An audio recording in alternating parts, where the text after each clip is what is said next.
Welcome back to this episode of the Shooting Bricks podcast. And guys, I'm happy to report that the Warriors, they did a good thing tonight. But we'll get into all of that in a little bit. But first, as always, I'm Jerry Castillo, and I'm joined by. I'm Daniel Nguyen. Guys, if you haven't watched Stranger Things, go watch it. Plus, The Boys has been awesome and joining me as well. Yes, sir. Don't forget Obi-Wan Kenobi. It's your boy, Really Real, Gerrel Sells. Welcome back. Go ahead and follow the app somewhere on the screen there. Yeah, it'll pop up, but don't worry about that. But speaking of Obi-Wan Kenobi, like a phoenix rising from a fire, the Golden State Warriors, they did what they were supposed to do by defeating the Boston Celtics by a ton. And this is what we expected out of the group, right? This is what we expected last game when they went on that third quarter run, like they always do, but they fumbled the bag last time. This is what we expect. This is how things should be. This is how things should have been. And the Warriors should have been up 2-0. But that's past history. But yeah, what stood out to you guys? What was something that kind of caught your eye, whether it be in the third quarter or just in the game in general? First of all, congrats on the Warriors tonight. Great bounce back victory. They definitely look like the 2015 Warriors again out there. This is as again I've said before, this is the Redux team, the 2015 Redux team. This game was won primarily in the first half with Golden State staying in the game, keeping it close. Golden State practically won this game in the first half by forcing turnovers by the Celtics. The Celtics committed an egregious amount of turnovers this game, which practically handed Golden State the opportunity to blow them out in the third quarter and the fourth quarter. And Golden State practically nailed Boston down on tough defense, even though Jayson Tatum was hot from downtown. So I think Golden State played better in the paint tonight, and that's, turnovers and playing better in the paint in general is the reason why they won tonight. Yeah, and really quickly, G, before you hop in here, in the first half, the Celtics had 11 turnovers to the Warriors 5. So turnover battle, really important. G, you're making a face. What's up? Just piggybacking off of what Daniel said, in addition to that, I just feel like the Warriors had the juice. They came in with all the aggression versus what we saw in first game where the Celtics were putting up a little bit more of a fight. They were a little bit more physical. But that was the Warriors today. As you saw Draymond Green get into it with Grant Williams in the first half, Gary Payton getting the standing O. When he comes into the game, he's going to bring a lot of intensity. But what really stood out to me was Jordan Poole. Hey, your guy. Yes, I called him out last game, and of course he listened to this podcast and he said, "Really real, I got you." And that swag, that confidence showed up in this game, and I think that's going to be vital for the rest of this series. So I'm gonna have to say Jordan Poole gets the MVP or the Brick MVP, whatever. We're gonna come up with a name. If you guys have a name for that, drop it in the comments. Let us know. But I'm gonna say Jordan Poole stood out for me today. Yeah, and actually, I don't want to say like Jordan Poole by himself, but he did play better. He was more focused and he was playing more within himself, right? Because last game, it was pretty obvious that the bright lights, he wasn't used to it, as any young player should be, right? Except for maybe Jayson Tatum, but he's a different breed. But I like the way that Jordan Poole played within himself. He wasn't doing too much. And I think with Gary Payton there, it kind of like stabilized his psyche in a weird way because he doesn't have to do too much, right? Gary Payton's got him on D, and then he can just focus on the offense, especially at the end of that third quarter, because that was insane.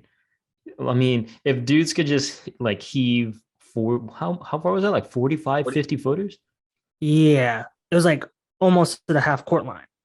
That type of three. One of the longest ever, right?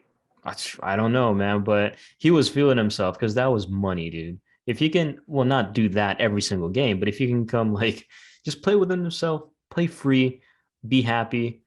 I mean, that's a recipe for winning, right? Yeah, absolutely. And you talked about Derek White outplaying him. Well, Derek White, he had 12 points on 4 of 13 shooting. So yeah, Derek White's going to be a pest, but I don't think he's going to be that dude, right? Like we saw last game. Same thing in Marcus Smart. He had, wait, am I reading this right? He had 2 points and 4 fouls. So, I mean, those guys weren't carrying your team throughout an entire series. They didn't do it this game. And, special mention to Al Horford. I mean, 2 points. Yeah. I mean, he basically the others, aside from no one really for the Celtics, no one showed up. Right. And Yeah. it's one of those things where last time I said the Warriors need to win 3 quarters for them to win. And I think they did a very good job because just looking at the score by periods here, it's 31-30 in the first quarter for the Warriors, 21-20 to the Warriors in the second quarter, 35-14.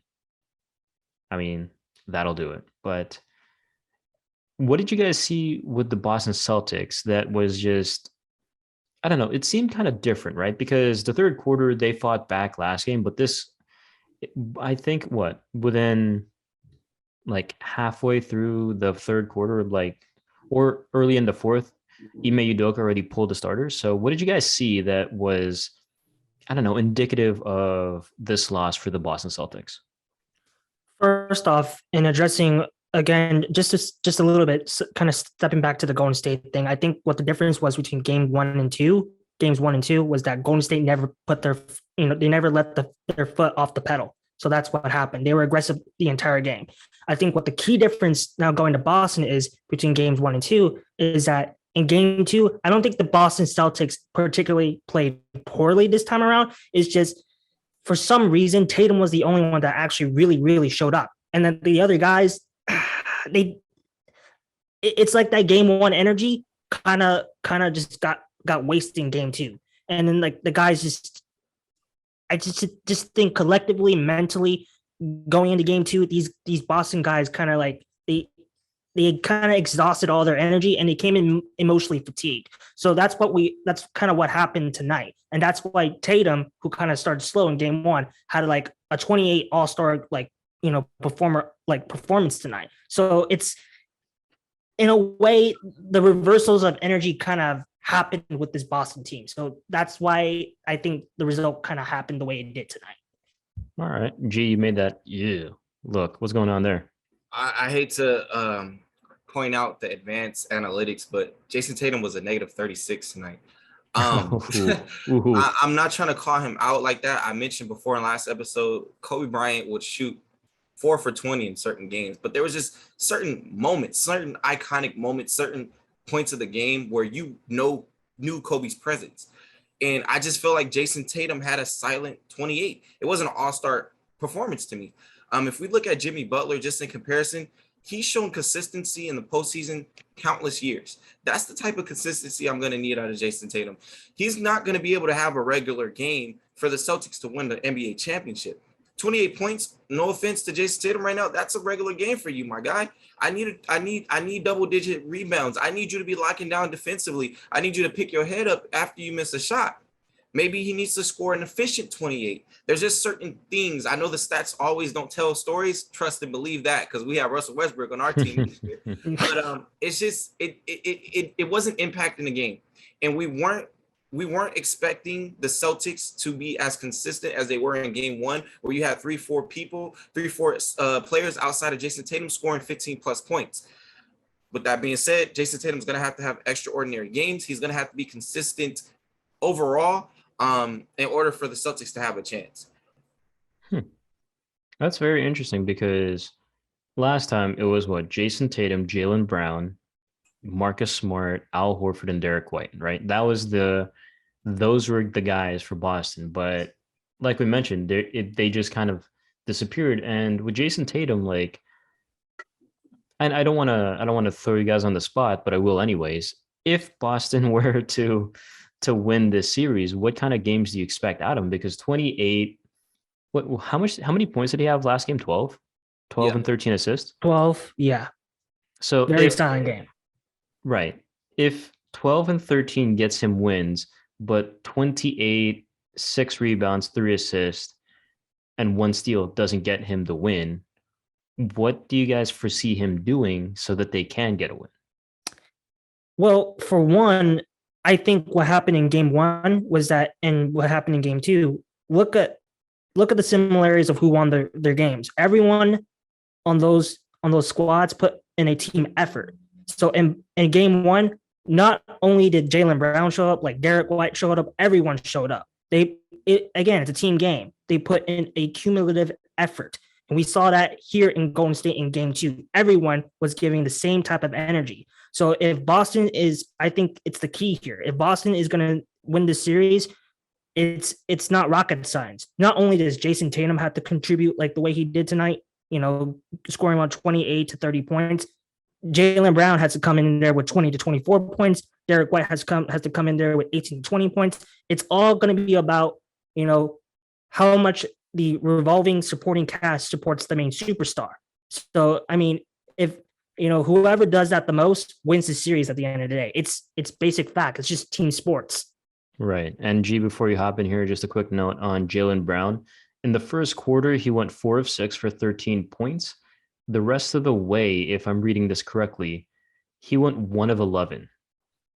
So, and he ended up with 17. So go ahead, G.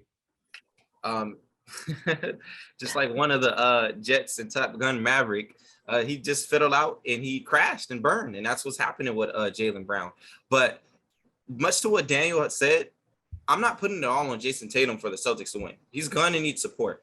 But the things that he can do is win his matchups every time. If he gets that switch, he needs to demolish whoever's in front of him. If Andrew Wiggins is not guarding you, shoot. If Andrew Wiggins is guarding you, you need to dominate that matchup. You need to be smart, strategic. You don't need to always attack the best defender on the team. If you get that switch, you go into the post, you square up. I saw one play where Gary Payton first subbed into the game. He was guarding Jayson Tatum. He had a square up elbow jumper and missed. Things like that. I haven't seen much commercial breaks where we have the camera crew go over to the huddle and see who's really vocal. I know the defensive anchor and the vocal player on the Boston Celtics is Marcus Smart, but we're going to need to see that out of Jayson Tatum. We're going to need to see his ability to lock in. I don't need you to be a Draymond Green tough, even though Draymond Green got into his head the first half where he got a technical foul. Things like that. You need to be level-headed. If you get that technical foul, that better raise the morale of the team. You see when Draymond Green gets the technical foul, all the anger of the Golden State Warriors gets funneled through him, and these players up their game. When Jayson Tatum gets the technical foul, look at the camera. What did he do? Head down, shaking his head, pointing his fingers at the referees, whatnot. Did the Celtics get their morale raised? Did they go on a run after that? No, the Warriors did. And I can't put too much blame on them. This is only one game. They're in, I want to say Oracle Arena. What is the arena? Chase Center. Chase Center. And I can only imagine the pressure it is to hear another three and the crowd raising and the sea of yellow. So I understand how that can be a lot of pressure, but there's other ways to impact that game. Like I said, take advantage of your matchup, even controlling the pace. And it's all the nitty gritty. Are you talking to your teammates on the side? Are you uplifting their morale? Are you challenging them to be better? This is certain things that Jayson Tatum's going to have to learn to do as a young 23, 24-year-old in this NBA. Yeah, and it goes back to what we talked about, right, a few episodes ago, the experience factor, because Draymond Green is that outlet, right? If something happens, he channels that outlet so that everyone else just funnels through him. But when you see these younger guys, when something kind of rattling happens, they don't know how to properly respond to it, right? So I guess it goes back to just the Warriors have been here before, and they've played together for so long that there's just this weird synergy, right? Like they know what's going to happen. But on the flip side, G, you mentioned Wiggins.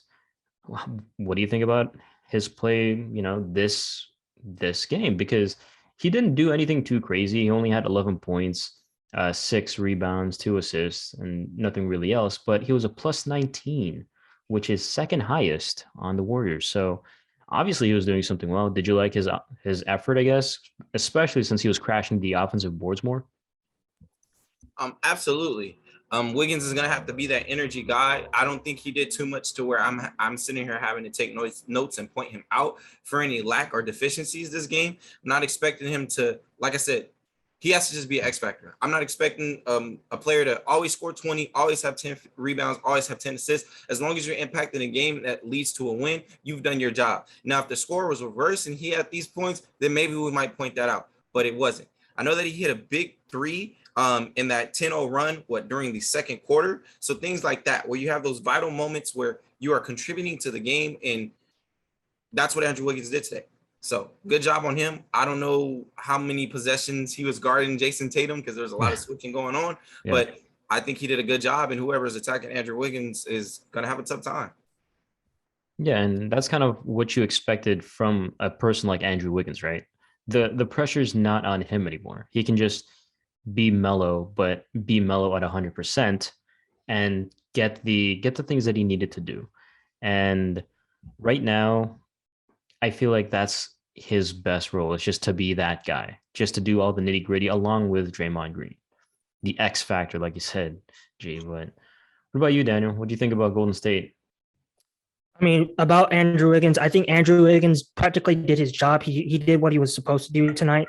The scoring should, Andrew Wiggins should contribute scoring wise as well, but that job should be, primarily be in the hands of Stephen Curry and guys like Jordan Poole. But there's one Warriors player I have to call out tonight, and that's Klay Thompson. Klay Thompson had an atrocious night tonight from, shooting from the field.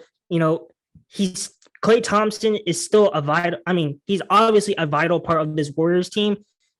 He's one half of the Splash Brothers, and if the Warriors are going to win 4 games in the series, he's going to have to do better. You can't exactly have nights like that for the rest of the series.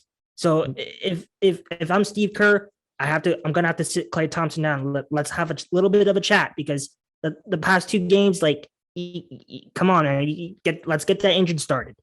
Yeah, and it's very interesting. You said that people need to have a chat. Like a certain coach needs to have a chat with a certain player, because something good always happens. So let's hope something good happens with Klay Thompson, because you wrote down in the notes here, in the first half he went 1 for 8, and yeah, okay, maybe rusty, maybe he's just tired, but it's crazy because overall he went 4 of 19 for 11 points. Hey, 11 points for number 11. Ugh. He went a plus minus 0. So he was there. It's not like he was doing Tony Snell numbers, but he was just like, it's interesting, right? G, you talked about consistency. Is this the kind of consistency that we'll see from Klay Thompson, the inconsistency, if that makes sense? Possibly. It's the finals. This is supposed to be the most competitive game. We are locking in for max 7 games on a player. But I think the thing is, Klay Thompson is still Klay Thompson. Klay Thompson can shoot 0 from 10. I'm still closing out on that 11th shot. He's still spacing the floor. And if you have Kevon Looney out there that's, Superman when it comes to rebounded, you have a second chance opportunity. You're still having spacing on the floor. He's still throwing up those shots. Now, I know we're going to dock him because he's missing a lot of shots. I would suggest he keeps shooting, because you never know when Klay Thompson is just going to go off. He's a microwave. In the meantime, give Jordan Poole a little bit more of those minutes offensively. You still want Klay Thompson out there for his defense. No, he's not the same Klay Thompson 5 years ago, but he's still a better defender than Jordan Poole. So there's still some bonuses to having Klay Thompson out there. Just being afraid of him hitting that 3. And it's, of course, like I said, just defensively. But we might be seeing this. He might still be shooting subpar 40%, but he might hit a crucial 3 or 2 in one of these games. So he's still getting minutes if I'm Steve Kerr. Yeah, no doubt. Even though he's shooting bricks, no pun intended, let's just slide that in there. Yeah, it's a plug. He's shooting bricks. But no, he's one of those dudes, right? Like you mentioned, you can't leave him alone because he is a microwave. And I think, to be 100% honest, I think him shooting poorly these last few games, it's just because he hasn't played in the finals in almost 1,000 days. You guys see that commercial where it starts from like 0 and then it goes up to like 941 or whatever. That's how many days he missed. And dude, that's crazy. Like, it's nuts. Yeah, it's very nuts. And the fact is that when you come to think of it, like, this dude is tired. He's probably tired because the last game he played was in 2019? Game 6, right? Are we Yeah, it talking was 2019. games in the playoffs or just games in general? Games in general. He played this season, right? Yeah, he played this season, but he came back like in December or some January, right? But his last game played was game 6 of the 2019 finals. Missed all of 2020, missed all of 2021, missed half of 2021-22. So I think it's fine if he goes 4 of 19, 1 of 8 from 3, because it's to be expected, right? Like Curry's been playing for a while, Draymond's been playing for a while, Jordan Poole, whatever. But I think this could be the new norm, at least for the series. That's what I'm thinking. I feel it. I mean, collectively, this finals, he's shooting what, 8 for 21 and 6 for 14 from 3. So, oh no, that's Jordan Poole's stats. Never mind. Let's go back to Klay Thompson. That seemed too on. So let's go to Klay Thompson's stats for this. He's shooting 10 for 33, and he's shooting 4 for 15 from 3. Yeah. So sub 40% from 3, but the shooting percentage as a whole, that's just bad. That's like 30 something percent. I'm not good at math, obviously, but I feel like it's okay because we weren't expecting him to the Warriors collective. We weren't expecting him to be, like you mentioned, the Klay Thompson from 5 years ago. So we should temper our expectations when it comes to which Klay Thompson we're getting. Defensively, like you said, he's still there. Like the dude is long, he's got good lateral movement, and he's just a big body. That's always going to be there, and I think that's what's more than anything going to help out in this series. Okay, so my question to you two is, who is Klay Thompson compared to the Boston Celtics? So we have Curry as the MVP of the Golden State Warriors, and his comparison is probably Jayson Tatum. They're both the number one options on their team. Now, can we compare who Klay Thompson is to who is on the Celtics? Yeah, probably a taller Marcus Smart. Practically, yes. He's the emotional kind of, in a way, kind of emotional leader of this team, emotional co-leader. He's like the heart.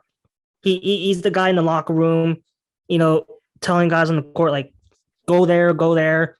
He's the one, trying to help everyone keep cool and calm and collected.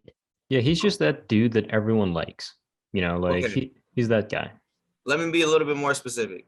On the ladder of the scoring options, Klay Thompson is compared to who on the Boston Celtics? Marcus Smart.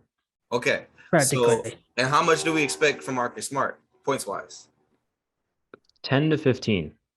In my opinion. 10 to 15. Because if Jordan Poole scores 15, if Draymond scores 9 like he did today, Wiggins scores anywhere between 10 to 20 points, you can kind of like push him down a little bit in the scoring order, if that makes sense. So is Klay the fourth option on the Warriors in this playoffs?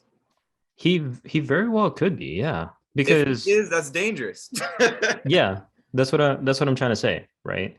The Warriors, we don't need him to be 2017 Klay, like you mentioned, because the Warriors, like Daniel mentioned, like you guys are making all fantastic points. This is the Warriors Redux, and there's many more offensive options compared to those teams that they were on before, where you had Sean Livingston averaging 7, right? Or Andre Iguodala, who can barely move nowadays because after one game he hurt his knee and he can't play anymore.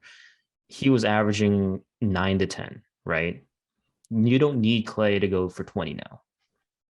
At least not yet. Probably next year when the Warriors get to the finals again next year, he can probably score 20 to 25. But we'll see. But yeah, that being said, anything else stand out to you guys? I mean, I have one last thing really quickly. I love the bench play. Shout out to Gary Payton, Nemanja Bjelica, and Otto Porter. Those dudes played well. They did their job and they played really well.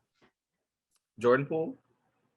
Well, yeah, but we talked about him a lot already, so we're gonna say hi to everyone else. All right, that's how it's gonna go. But anything else you guys want to add before we go on to one very quick hitter? Mad props to Kevon Looney tonight. Part of why they won tonight was his presence in the paint. It was because of him that he set the tempo down in the paint. So without him, the Warriors would be at a disadvantage tonight. Fair. Kevon Looney, Looney Tune. I mean, the same thing that I mentioned earlier. Jordan Poole stood out to me. He looked like he was having a little bit more fun, a little bit more camera time, showboating to the crowd. That's what stood out. So I just hope for a better competitive game next game, but still the Celtics losing. Let's get them out of there. Go ahead, Warriors. Yeah, like I think in my mind, Warriors lose game 1, win game 2 and 3, lose game 4, win 5 and 6. That's what I envision happening. But I mean, I should probably put a bet on that. Hopefully I'll win. But anyways, yeah. Just one very quick header before we wrap things up. I don't know if you guys saw this, but Quinn Snyder stepped down from the Jazz, which is very surprising. Wow. I was at work and I wasn't expecting that, and I just saw him like, whoa, what's going on? Apparently, the Jazz need a new voice, which means everyone's getting shipped out. It's a rebuild. G, you're happy about that? Yes, because that means 45 Spider coming to LA, baby. Oh my goodness. Delusional LA fan. I'm proud. That's I'll confess, Jared. That's what I've been thinking about too. I don't know if I doubt. I don't know if it happens, but it opens the door. Opens the door, even if it seems small. Even if the door is just like this, it's still an opening. Hey, I mean, if the Utah Jazz, somehow magically want to trade Donovan Mitchell, we have a point guard. His name's Russ. We can ship him there. Russ wants to go anywhere these days. Well, yeah, we'll see. But it'll be interesting to see what happens to Donovan Mitchell. Like you guys mentioned. I mean, a lot of people have been writing that he might be going to New York, which weird. But anyways, I mean, I guess so. But who knows, right? It'll be interesting to see how this situation plays out, especially since they have a longer than usual, I guess, summer. So they're seeing who they could hire, potentially Terry Stotts, because okay, I guess. That's uninspiring, honestly.